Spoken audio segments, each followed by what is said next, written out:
estamos no primeiro domingo do ano. Cada um de nós traz alguns sonhos para esse ano, amém? Mas tem uma coisa que a maioria das pessoas não tem pedido para esse ano. Talvez muita gente pediu uma casa, um carro, o casamento melhorar, o filho se converter, o pai voltar para a igreja. Mas tem um pedido que talvez muita gente aqui deixou passar batido.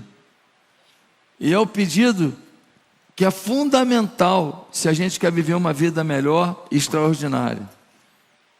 A gente tem que pedir a Deus sabedoria. Sabedoria é fundamental se você quer ser feliz. Quantas vezes eu briguei com a Bianca em alguma coisa porque me faltou sabedoria? Porque quando ela falou alguma coisa eu simplesmente não falei, tá bom. Mas eu quis argumentar, eu quis justificar, eu quis explicar, E quem conhece mulher sabe que não dá certo. Quantas vezes aqui você teve um problema com seu marido porque você quis conversar, mas quis conversar na hora errada, não preparou a conversa. Tem gente que quer fazer cirurgia sem dar anestesia, já chega enfiando o bisturi, dói, doeu, o outro já tenta revidar. E aí, amigo, não dá certo por falta de sabedoria. Quantas coisas que você abriu mão, quantas amizades que você poderia ter tido, quantos que você não manteve, falta de sabedoria. E tem um texto da palavra de Deus que tem alguns recados de sabedoria muito importantes para nós que queremos viver um ano de realmente uma vida extraordinária. Eu não quero viver em nenhuma área da minha vida alguma coisa que não seja extraordinária. Você pensa assim? A vida já traz os problemas, mas eu tenho que decidir em todas as áreas da minha vida buscar o extraordinário. O que a vida não me der, a vida não deu, mas eu lutei para ter. E é isso que nós vemos nas palavras do apóstolo Paulo em Filipenses capítulo 3, versículo 13 a 14. Diz assim: mas uma coisa faço, esquecendo-me das coisas que para trás ficam e avançando para as que diante de mim estão, prossigo para o alvo, para o prêmio da soberana vocação de Deus em Cristo Jesus. Eu vou repetir esse texto, recheado de sabedoria para o teu novo tempo, para o teu novo ciclo. Mais uma coisa faço, esquecendo-me das coisas que para trás ficam e avançando para as que diante de mim estão, prossigo para o alvo, para o prêmio da soberana vocação de Deus em Cristo Jesus. As estações do ano, elas nos lembram as estações da vida. Assim como nós temos as estações do ano, a nossa vida também tem estações. Por exemplo, o ano tem o verão. O verão é euforia, verão, sol, bronzeado. Em países frios, que só tem 2 meses de sol no verão por ano e depois é frio o ano inteiro, no verão as pessoas ficam loucas, elas não querem ir para casa, elas ficam o tempo inteiro na rua. Por quê? Porque elas querem curtir o verão, a euforia. Mas também temos as estações incertas do outono. Nem muito sol, nem muita chuva, nem muito isso, nem muito aquilo. Um tempo meio indefinido. E a nossa vida também tem isso. Momentos em que a gente não consegue saber o caminho, que decisão tomar, o que vai ser melhor. A gente fica inseguro, mas na nossa vida também tem os dias frios, os dias difíceis, os dias tristes do inverno. O inverno é complexo. Em países frios, no inverno, as pessoas saem para trabalhar, está escuro. Quando elas voltam, saem do trabalho 5 da tarde, já está escuro de novo. Elas não veem a luz do sol se ficarem dentro do escritório. No Canadá é assim. As pessoas têm que tomar um monte de vitamina D, isso tudo para não entrar em depressão. Tem shopping em cidades do Canadá que tem 5 andares para dentro da terra. Porque lá fora o frio é insuportável, menos 20, menos 30 graus. Então as pessoas ficam que nem formiga no solo, em shoppings fechados, para poder ter um pouco de vida. O inverno é triste. Na vida da gente tem momentos e fases que a gente não acredita, de tanta tristeza que a gente está passando. Mas nas estações do ano também tem a primavera, e a primavera é florescer. E quando floresce, o perfume das flores aparece. Quando floresce, a paisagem fica mais colorida com as flores que surgem, e a primavera traz os frutos. E é tão bom ver uma árvore que produz. Na nossa vida também, mesmo passando pelos invernos, mesmo passando pelos outonos das incertezas, a gente não pode esquecer que tem verão também, que tem primavera, e vai chegar. A tua vida não é só inverno, não é só outono, vai ter primavera, vai ter verão. Você precisa acreditar. E o apóstolo Paulo, no capítulo 3 de Filipenses, ele está no resort, não é isso? Ele está em viagem de férias? Não, ele está na prisão. Ele está na prisão e ele começa a escrever princípios de sabedoria, mostrando para a igreja: olha, a nossa vida tem fases, e eu tenho alguns conselhos para vocês, que são muito importantes, se vocês querem viver uma vida inteligente, sábia, vitoriosa. E então ele vai dizer: e uma coisa eu faço, esquecendo-me das coisas que para trás ficam, avançando para as que diante de mim estão, prossigo para o alvo, para o prêmio da soberana vocação de Deus em Cristo Jesus. O apóstolo Paulo está dizendo: olha, tem estações na vida, não se esqueça desse princípio, porque é isso que eu faço na minha história, independente de eu estar na prisão hoje. Ele estava no seu inverno. Independente de estar numa luta hoje, é assim que eu ajo na vida.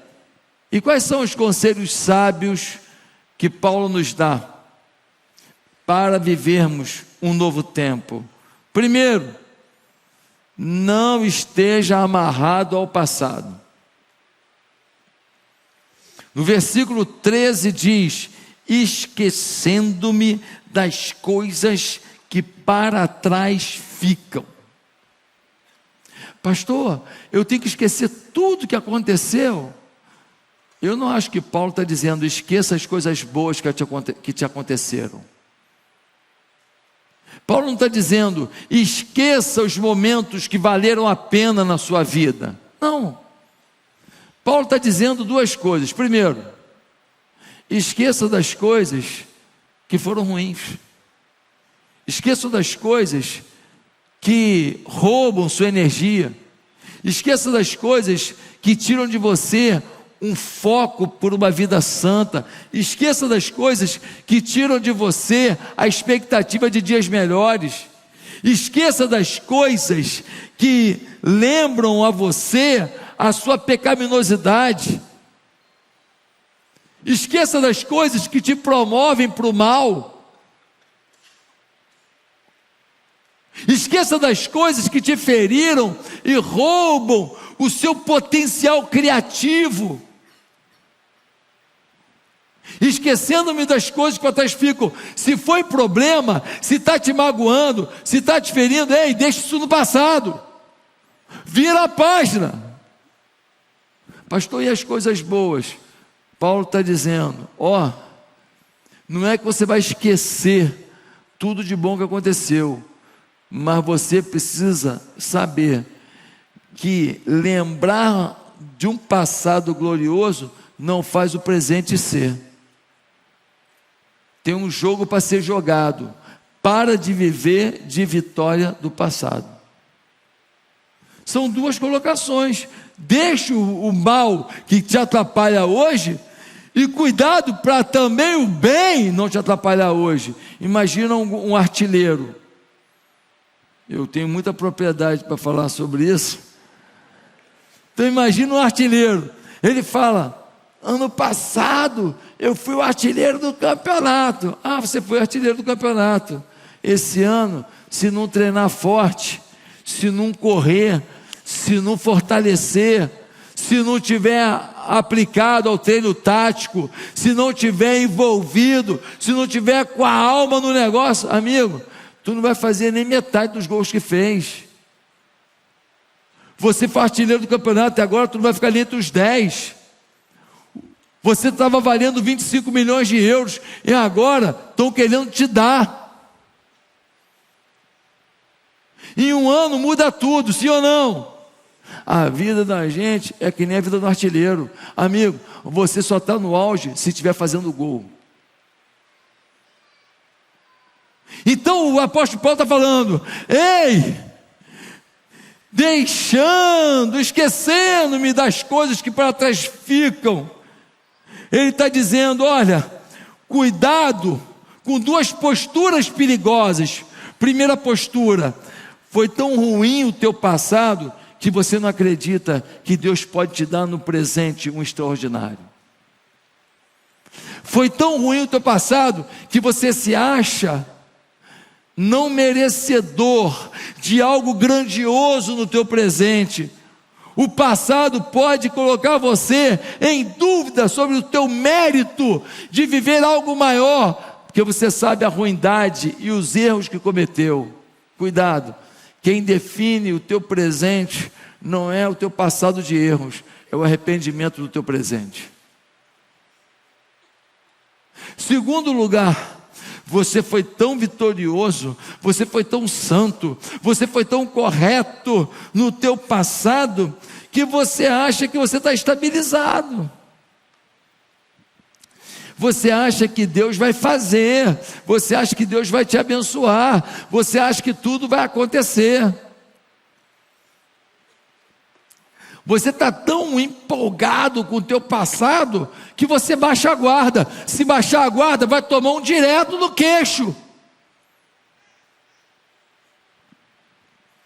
Então Paulo está falando: ei, eu não vivo do campeonato passado, eu não vivo da corrida passada, eu tenho uma corrida nova. Esquecendo-me não quer dizer o que Deus fez eu ignorei, não. Significa, amigo, onde eu errei, eu posso me recuperar. E aonde eu acertei, não quer dizer que eu vou acertar de novo, eu tenho que me manter firme. O próprio apóstolo Paulo vai dizer: aquele que está de pé, cuide-se para que não caia. É por isso que eu gosto muito do texto de Eclesiastes 9, versículo 10. Na verdade é o texto da minha vida. Quando alguém perguntar qual é o texto da vida do pastor Josué, Eclesiastes 9:10, que diz assim: tudo quanto te vier à mão para fazer, faz-o conforme as tuas forças, porque no além para onde tu vais, não há obra, nem projeto, nem conhecimento, nem sabedoria alguma. Esse é o texto que baliza a minha vida.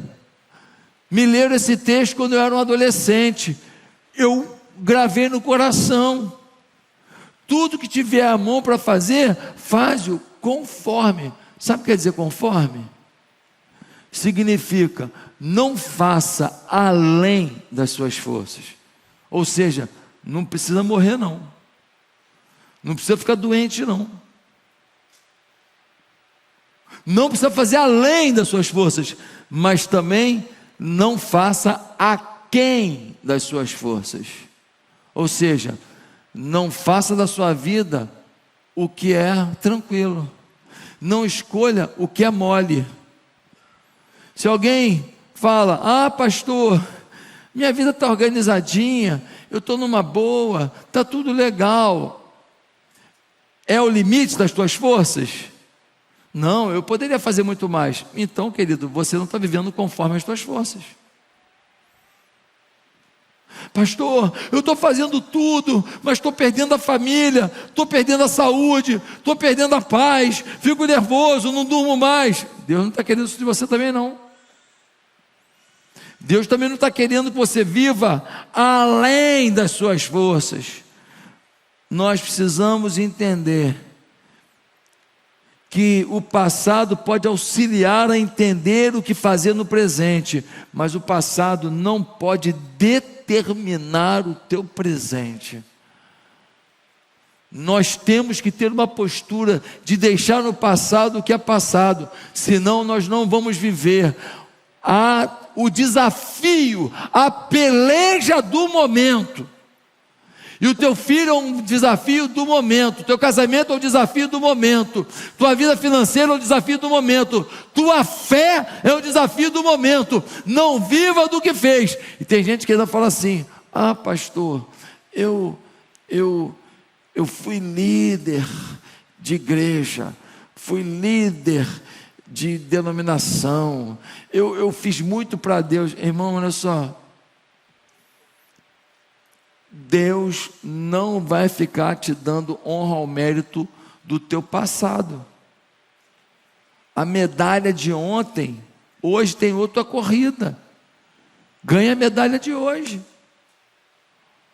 Tem muita gente que parou no tempo, não precisa mais servir a Deus, porque no passado fez alguma coisa. Eu acho que tu nem fez tanto assim. Acho que o cargo te assustava.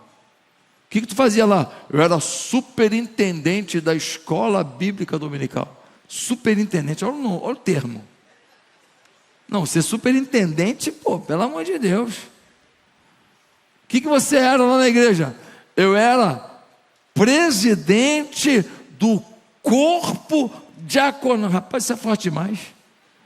Presidente, já é forte. Do corpo diaconal, olha isso, cara. É semideus. Então, cara, cuidado, por título não te enganar. Tu não fez quase nada, o teu título era grande, o teu trabalho foi pífio, e você vivia de título, e está achando que tu tem uma marca no céu incrível. Lá no céu todo mundo te conhece. Abraão falava daquele cara, olha, como superintendente da escola. Eu não estou desmerecendo a função, eu estou dizendo que muitas vezes você supervaloriza o cargo sem ter tido desempenho conforme as tuas forças, e você se engana. Eu era líder do ministério de intercessão, do círculo de oração das mulheres do coque e do fogo. Irmão, é muito forte isso mesmo. Isso não quer dizer que tu orava. Isso não quer dizer que você amava. Mas o título é forte.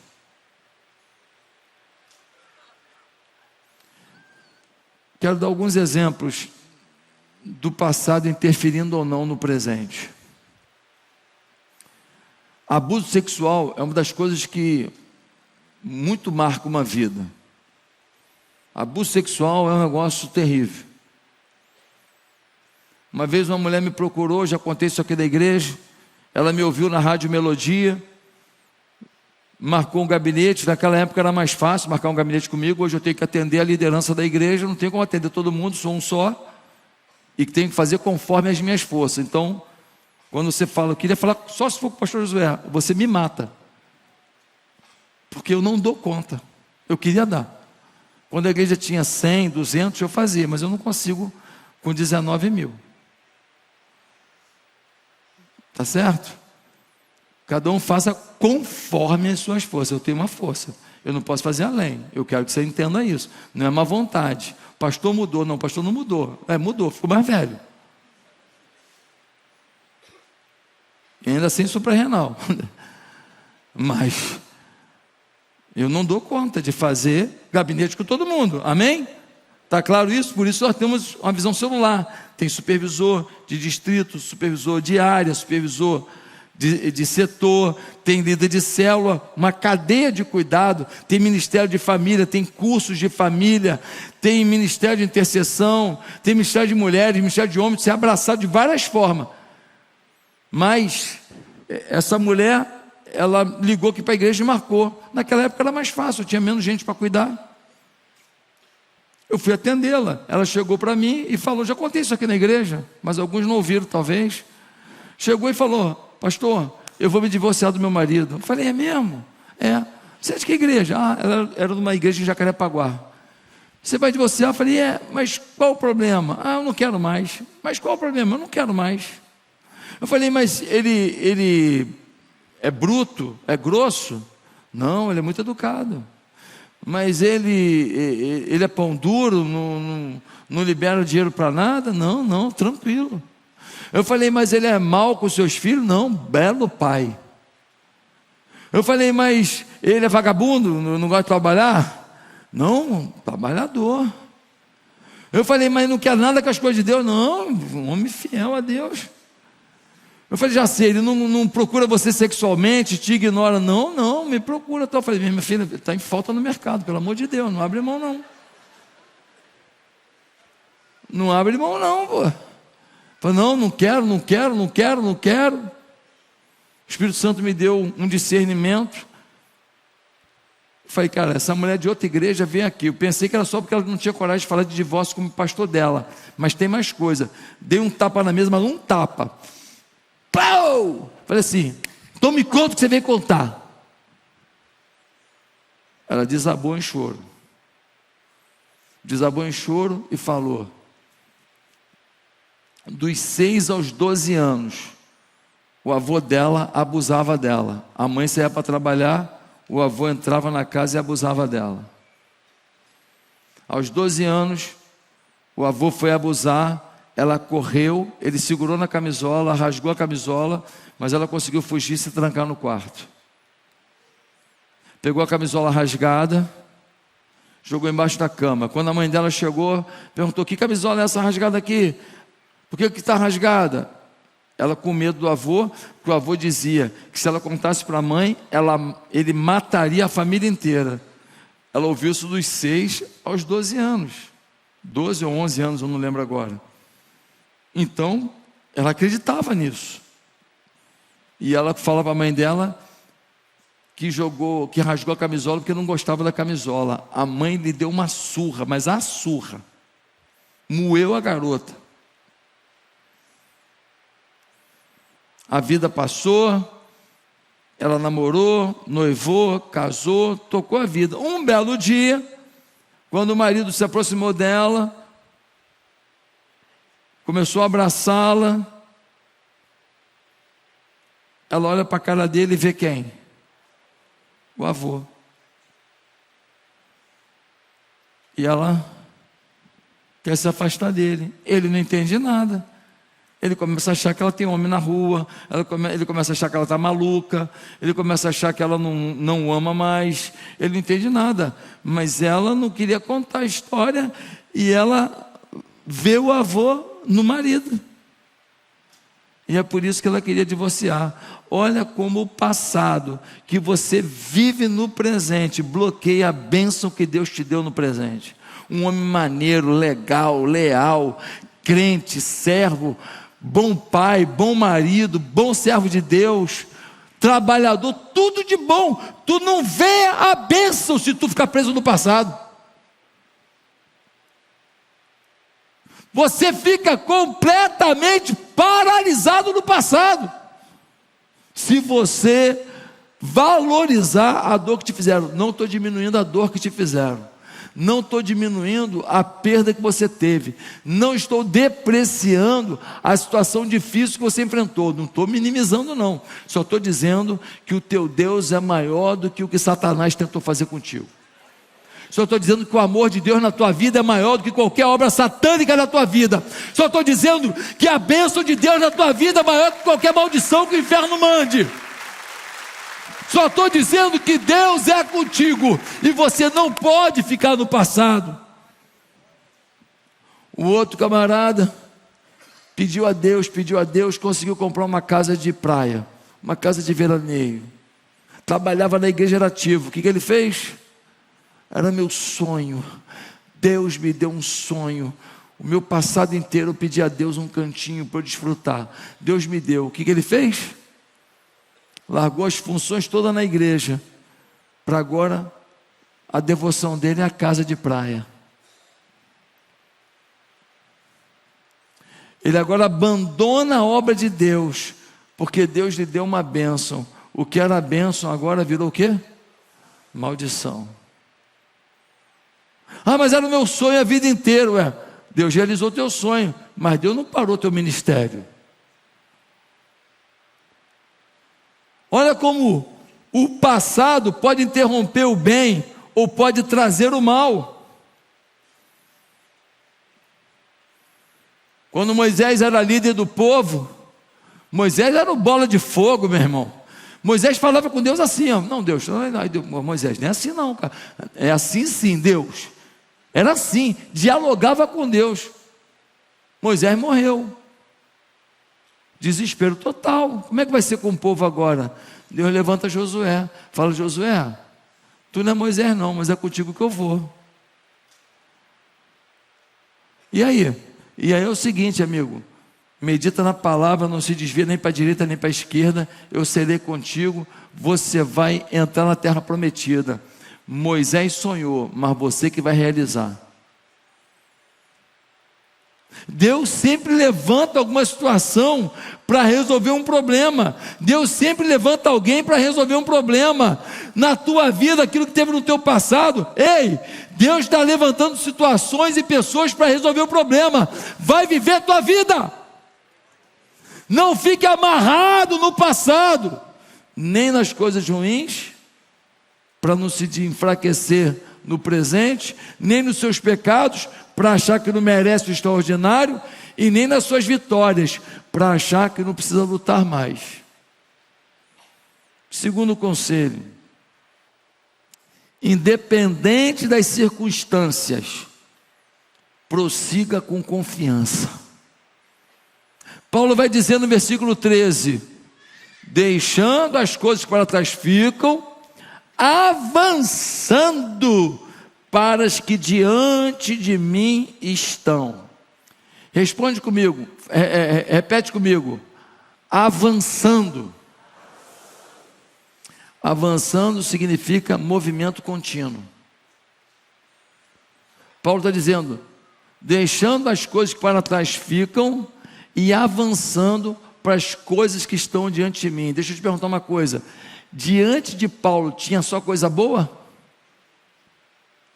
Ele está na prisão, amigo, ameaçado de morte. Diante de Paulo só tem bênção? Não. Diante de Paulo, olha a revelação, tem coisa boa, tem coisa ruim, e ele diz, avançando para as coisas que estão diante de mim, ou seja, vem coisa boa, vem coisa ruim, estou dentro do jogo, não vou parar. Vem coisa boa, vem coisa difícil, vem coisa mais ou menos, eu não vou me acomodar, avançando, movimento, eu não vou me entregar. Paulo não diz que vai esperar as coisas acontecerem, esperar o acaso resolver os desafios, ele diz, eu vou avançar.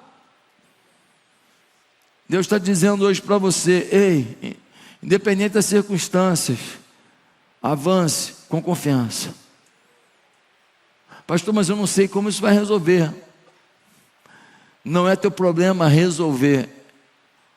O teu problema é mover você em direção à tentativa de resolver. Resolução, deixa na mão do Pai. Deixa na mão daquele que tem todo o poder. Deixa na mão daquele que pode fazer o que você não tem condições de fazer. Ele também não diz que vai avançar para as coisas que está planejando, que está sonhando. Não, ele diz: eu vou avançar para qualquer gigante à minha frente. Aí eu lembro de Davi. Quando você vai ler o texto de 1 Samuel, capítulo 17, você vai ver que na hora em que Davi vai guerrear com o gigante Golias, Davi um molequinho, ruivinho, bonitinho, magrelinha, pequenininho, e o Golias, um homem enorme de quase 3 metros de altura, com uma armadura pesada, forte pra caramba, um homem completamente preparado para a guerra. Diz o texto, olha isso aqui: sucedeu que, dispondo-se Golias a encontrar-se com Davi, este se apressou e, deixando as suas fileiras, correu de encontro ao filisteu e tomou uma pedra e com a funda lhe atirou. Amigo, se o gigante vai em direção a Davi, ele destroça Davi. Davi não ia ter, se ele vai para cima com a lança, com o escudo, se ele tem tempo de se preparar todo para atacar, já era para Davi. Mas Davi surpreende. Davi vai para cima do problema, vai para cima de Golias, puxa uma pedrinha, bota numa funda. Talvez ele correu meio de lado. Davi está girando aqui, o gigante não está vendo, e aqui ele vem. Pensa numa pedrada certeira. Bateu aonde? No único espaço disponível. O capacete do gigante tinha uma entrada aqui. O único espaço disponível. Ei, quando Deus está à frente da tua vida, a tua pedrada é no único lugar que vai garantir a vitória. A tua pedrada é certeira. Tuf! Ao gigante caiu. Pastor, ele matou Davi com a pedra. Não. Ele deixou o gigante tonto, ele caiu no chão. Aí Davi terminou o serviço, pegou uma espada e arrancou o pescoço. Tem coisa na tua vida, amigo, que você vai ter que arrancar o pescoço. Se ela continuar na tua vida, na hora que ela levantar, vai levantar com mais raiva.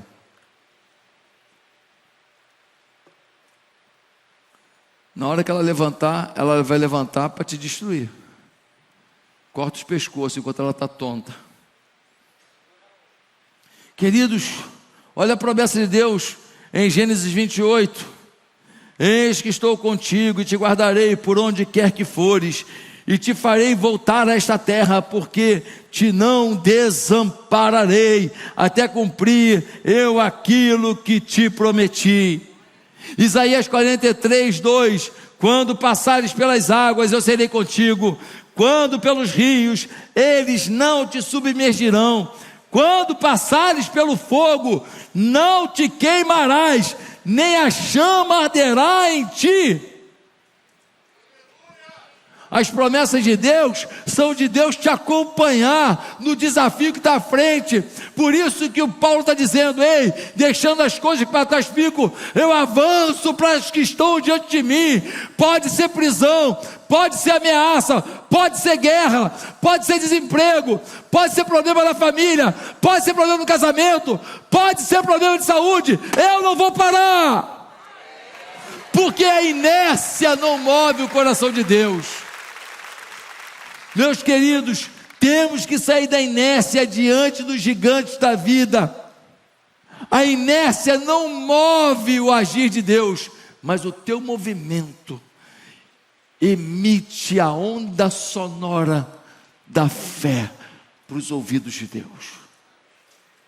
O teu movimento declara: ei, ele confia que eu vou agir, ele confia que eu vou me manifestar, ele confia que eu vou chegar junto, ele confia em mim.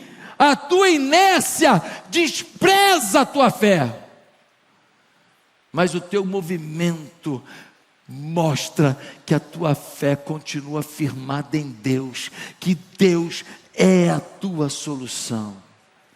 Em último lugar, qual o terceiro e último conselho que Paulo vai dar para a gente viver um novo tempo? Ele vai dizer: independente das circunstâncias, não perca o alvo maior. Não perca o alvo maior. Pastor, não entendi. Ele diz: deixando as coisas que para trás ficam, pecados, não quero nem lembrar, acertos, vou lembrar, mas preciso acertar de novo, porque o acerto de ontem não garante a bênção de hoje. Deixando as coisas para trás ficam, avançando para o alvo, ou seja, avançando porque está diante de mim, não parando, não se entregando, confiando que se hoje é inverno, amanhã tem primavera, confiando que se hoje tem outono, mas amanhã tem verão, confiando. E aí ele termina dizendo: mas sejam quais forem as circunstâncias, prossigo para o alvo, para o prêmio da soberana vocação de Deus em Cristo Jesus. Versículo 14.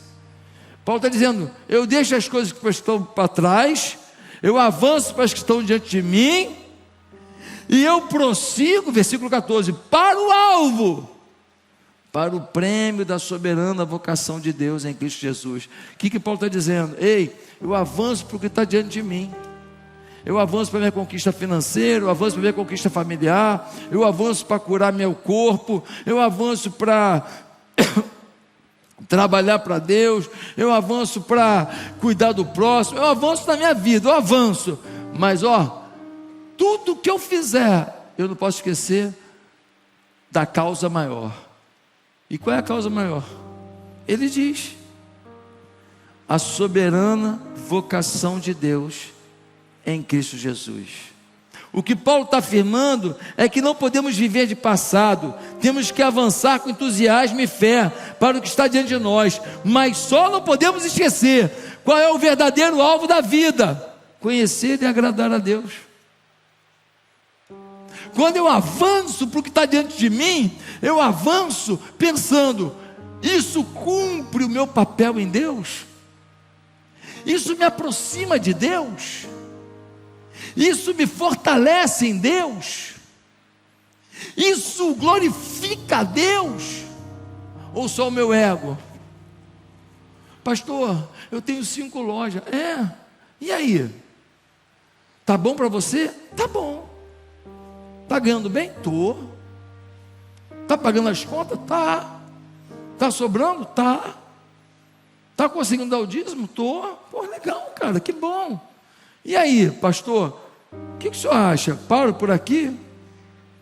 Vem cá, vamos lá. Você acha que você conseguiria, ao invés de 5, com o mesmo esforço, tendo tecnologia, tendo gente preparada, tendo profissionais bem pagos, você conseguiria, em vez de 5, administrar 10 com o mesmo esforço? Conseguiria. Então não para não, avança porque está diante de você. Por quê? Porque se você ama a Deus, você é fiel dizimista, ofertante, você testemunha para os seus funcionários. Se você tem 1.000 funcionários, agora vai ter 2.000, sua influência, em vez de ser em cima de 1.000, influência em cima de 2.000. Se você influenciava 1.000 famílias, agora você pode abençoar 2.000 famílias. Se você evangelizava os filhos de 1.000 funcionários, agora você evangeliza os filhos de 2.000 funcionários. Se você mostrava carinho, admiração, apreço pelo ser humano em 1.000 pessoas, agora você mostra para 2.000. Então avança para o prêmio maior, que não é nem mais dinheiro, que é a tua influência para o reino de Deus e para mais gente. Então vale a pena dobrar as lojas.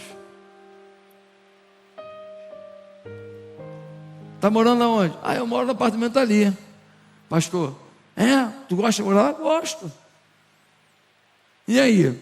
Estou pensando em morar para outro condomínio. Vai para outro condomínio? E a célula que você fazia aqui? Eu vou deixar aqui na casa do meu vizinho que eu ganhei para Jesus. Vai ter uma célula aqui, eu vou multiplicar para abrir mais uma célula onde eu vou morar agora. Pô, muda logo, irmão. Pastor, e esse aqui era 2 quartos. e tal, Deus me abençoou, tal, estou indo morar num lugar de 4 quartos, é um condomínio assim, e não tem nenhuma célula naquele condomínio. Pô, muda hoje. Se a tua prosperidade faz o reino avançar e entrar num lugar que não tinha nenhuma célula ainda, o evangelho vai ser pregado, vai logo, irmão. Se Deus está te falando, Deus te deu condição, vai logo, porque o evangelho tem que ser anunciado. Ei, o maior prêmio não é a casa, não é a viagem, não é o apartamento. O maior prêmio é você glorificar a Deus, é você admirar tanto a Deus, que aquilo que você faz só revela a grandeza dele.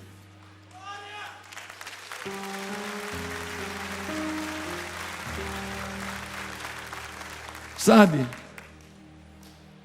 às vezes você fala: pastor, eu sou pequenininho, eu não sou um empresário, eu não sou um homem famoso. Você faz o quê? Eu sou empregada doméstica. Caramba, que maneiro. Maneiro, pastor? Eu conheci uma que mudou um reino. Como assim, pastor? Teve uma garota que ela foi levada como escrava, e ela estava lá na corte, servindo a um general chamado Naamã. E o Naamã ficou leproso. E a garota era uma empregada da casa. Virou para o Naamã e falou: olha, se vocês fossem a Israel, vocês iam ver que lá tem profeta e tem poder de Deus, e o senhor seria curado. O general com a mulher dele ficaram tão espantados com aquela moça simples, falaram: cara, será que essa menina está falando a verdade? O general, morrendo de lepra, organiza uma expedição em cima da palavra de uma garota escrava que foi trazida numa invasão que foi feita em Israel. Tem noção do que é isso? Ele organiza uma expedição, é caro, é muito soldado, é dinheiro, é cavalo, é tudo, é caro. Ele faz a expedição, ele chega lá, o profeta, na casa do profeta: olha, o Naamã está aqui, ele está doente, ele queria falar com o profeta. O Eliseu nem vai atender. Ele manda o seminarista, ele manda lá o auxiliar dele, o Geazi, vai lá e dá um recado: eu vim aqui, seu Naamã, generalzão, eu vim aqui dar um recado para o senhor. O Naamã: qual é o recado? Ele mandou o senhor o seguinte: o que? Vai tomar banho. Não foi isso? Falou: vai tomar banho. E não toma um só não, toma 7. Naamã fala assim: como é que é? Ele mandou o senhor mergulhar 7 vezes no Rio Jordão. O Naamã fala aqui: tem rio lá na Síria melhor que esse daqui. Eu vim de um lugar que tem rio mais bonito que aqui. Que palhaçada é essa? O cara nem vem me atender. Eu sou um general no meu reino. Falei: pois é, mas está leproso, né? Cheio de patente, vai morrer. Baixa a tua bola. Aí a galera fala para ele assim: Naamã, veio de longe, está calor, o que custa dar um mergulho lá? Vai tomar banho. O Naamã vai, tuf, tuf, tuf, no 7º mergulho, quando sai, a pele está limpa. O choro toma o general. Ele compreende que há Deus em Israel. Ele volta para sua pátria, tomado pela glória de Deus. Quem começou tudo isso? Quem? Fala! A escrava, a garotinha, a escrava. Nunca despreze o que Deus pode fazer na tua vida, babá, empregada, garçom. Tem gente aqui que passa a semana inteira não fala de Jesus para ninguém e vive no meio dos poderosos. Um monte de gente rica aqui da Barra da Tijuca seria evangelizado se você abrisse a sua bendita boca. Mas tem gente pobre aqui que ficou desempregado, que pegou o carrinho para fazer um Uber, evangeliza o dia inteiro. O que tu acha que está acontecendo no céu? Quem que está agradando a Deus? Quem que está agradando a Deus? Aí ele fala: pastor, Um dia, os caras tudo me conhecem aqui no Uber, aqui na Barra. Puxa assunto, fala da atitude, eles falam, o pastor Zé, né? Eles falam. Toda hora um manda um recado para mim. Eu recebo recado de Uber toda hora. Cara, tem uns que evangelizam o tempo inteiro, ainda indica a nossa igreja. Olha, igreja boa aqui na Barra, aquela igreja lá, hein? O tempo inteiro é impressionante. Eles são missionários e ganham o dinheirinho deles, trabalhando, ganham lá o dinheiro deles no dia a dia. Deixando as coisas para trás ficam. Não fica amarrado no passado, nem de vitórias, nem de perdas. Avançando para as que estão diante de mim. Não pare, se movimente, vai para frente, confiança, tente, sem perder a visão da suprema vocação que está em Cristo Jesus nosso Senhor. Quando avançar, não avança por seu ego, não avança por seu eu, não avance em nada na vida, sem lembrar, isso glorifica ou não meu Deus. 2026 é o ano de extraordinário para quem decidir avançar e glorificar o seu Deus. Você precisa viver o extraordinário, você pode viver o extraordinário. Deus quer fazer algo novo na nossa vida. O apóstolo Paulo sabia o que é isso. Ele subjugava o seu corpo. Ele vai dizer em 1 Coríntios 9:27, eu subjugo o meu corpo e o reduzo à escravidão. O apóstolo Paulo no capítulo 11 de 2 Coríntios, ele diz, olha, eu passei naufrágio, eu passei por assalto, eu passei por frio, eu passei por prisão, mas eu fiz porque eu amo esse Cristo. O apóstolo Paulo, ele vai dizer em outro momento da sua vida, eu esmurro meu corpo, a fim de que, tendo pregado aos outros, não venha eu mesmo a me perder. A excelência dos sonhos de Paulo não tem a ver com uma casa ou com uma viagem, tem a ver com Cristo. Algumas pessoas aqui são maravilhosas. Você é um tchutchuco. Só tem um problema: o evangelho que você está vivendo não é o evangelho do reino. Por quê? Porque você acha que o evangelho é Deus te abençoar, e não é. O evangelho é você se sacrificar por alguém que já te abençoou. Você já tem a vida eterna, amigo. Deus não precisa te dar mais nada. O que Ele está dando é extra, é brinde, é pela bondade dEle, a misericórdia dEle. Mas se você entregou a vida a Cristo, você tem a vida eterna, você já é abençoado. Então, querido, não esqueça que o evangelho não tem a ver com novas bênçãos, tem a ver com novos sacrifícios. O evangelho tem a ver não com Deus te dar o que você quer, mas de você dar o que Deus espera de você. Um dia um presidente americano falou: não pergunte o que essa nação pode fazer por mim, pergunte o que eu posso fazer por essa nação. A pergunta não é o que Deus pode fazer por você, Ele sempre fará, porque Ele te ama, Ele é misericordioso, mas a pergunta é o que você pode fazer pelo reino. Eu termino a minha palavra dizendo: ei, sabedoria, peça sabedoria, viva de forma sábia. Quem não lê a Bíblia não tem sabedoria. A fonte da sabedoria é a Bíblia. Eu acompanho muito um pensador, eu acompanho muito o filósofo tal. Irmão, tu segue um monte de filósofo tal. Amigo, esse cara, se ele falar com a mais bonita do mundo, se não está baseado na palavra, não é sabedoria.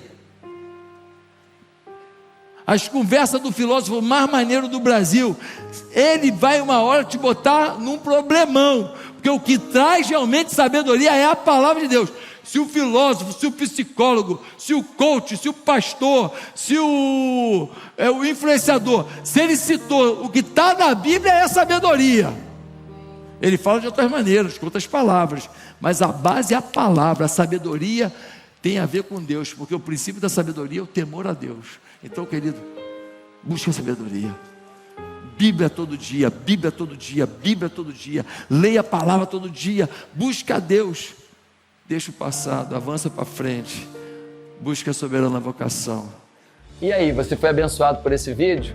Pois é, quem procura acha, diz a palavra de Deus. E nós temos muitos outros conteúdos no meu canal que podem abençoar a sua vida. Talvez você vai estar lavando uma louça e ouvindo, talvez vai estar dirigindo o seu carro e ouvindo. Quem sabe vai parar com sua família para vocês terem um momento de ouvir e depois de compartilhar o conteúdo de uma mensagem que Deus me deu. Eu queria tanto participar mais da sua vida. Se inscreva no meu canal agora, acompanhe os outros vídeos, se inscreva para receber o Bom Dia com Oração, que é uma meditação diária que eu faço. Dessa maneira, sem sombra de dúvida, você terá muito mais recursos para a sua vitória. Meu papel? Somar com isso. Que Deus me dê essa oportunidade. Você pode me dar também essa oportunidade? Que Deus nos abençoe juntos. Fique com Deus.